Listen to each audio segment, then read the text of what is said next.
Day 2 years ago marked the beginning of a nightmare for one Oklahoma family after they found their 14-year-old daughter's lifeless body in their garage with a gunshot wound to the head. Since then, News 4 has spoken extensively with this family. For them, it's been a complicated journey filled with doubt and a back-and-forth battle over the ruling of their daughter's death and who's responsible. I used to come in here every day. I still come in here a lot. I'll just sit on her bed or sit in her chair just so I can feel close to her. Sometimes I talk to her in here. Alaunna Raffield hasn't been here in 2 years. It still smells like her.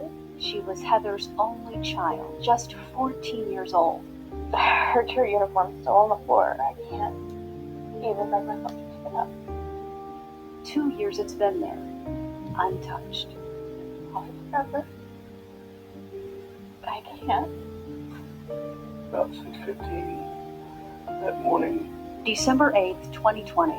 Heather got up to let the dogs out, and I was in there getting ready for work. And heard something in the garage. It was his wife, crying.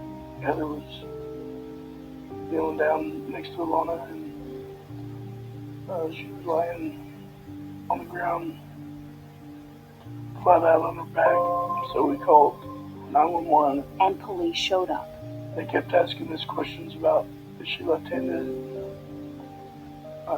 Was she in a physical altercation the night before or anything? Because she had bruises on her abdomen, and there was a gunshot on her left side. Alaunna is right-handed, but a gunshot went through the left side of her head and exited the right.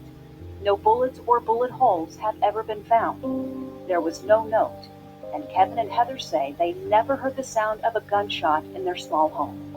It wasn't unusual for Alaunna to get up in the middle of the night to let out her puppy, but what was unusual is the way she was found. To be standing like this, facing out that way, there's a big blank wall there that there would be a bullet hole. There was nothing. And still isn't. What little evidence Alaunna's parents believe could exist, they say, either was never given a second look or was destroyed.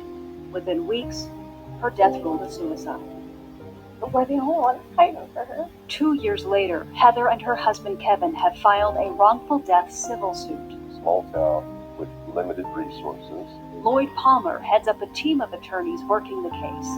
They, along with Alaunna's parents, believe the Oklahoma State Bureau of Investigation should have handled the case from the beginning. At the most basic level, these things are bizarre. A gunpowder residue test was never conducted on Alaunna's head or hands, but was on her clothing after a funeral home employee washed the sweater she was wearing 3 times. The gun that was found about 8 feet from her body belonged to the family, but has never been positively identified as the gun used in her death. Then there's Alaunna's relationship with an 18-year-old boy who admitted to police he logged into Alaunna's social media account after her death, he claims, to get pictures. He also admitted to investigators that he is the one who sent these cryptic messages from her account after her death. These are very strange messages.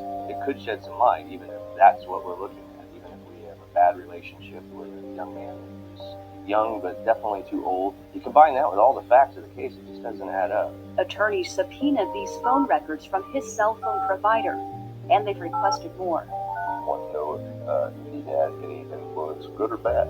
Police did search his phone for a disturbing video the boy told police he had that detailed how to make a murder look like a suicide.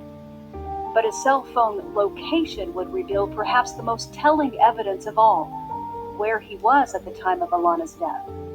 While the teen has been served with this civil suit, News 4 is not naming him because he's never been arrested on any criminal complaints in Alaunna's death. If he's in the same town, but he said he's not, then I don't think this is going to be our job anymore. This should not be in civil court in that matter. It should be prosecuted. The Pratt Police Department says they closed the case. The OSBI says they never opened one.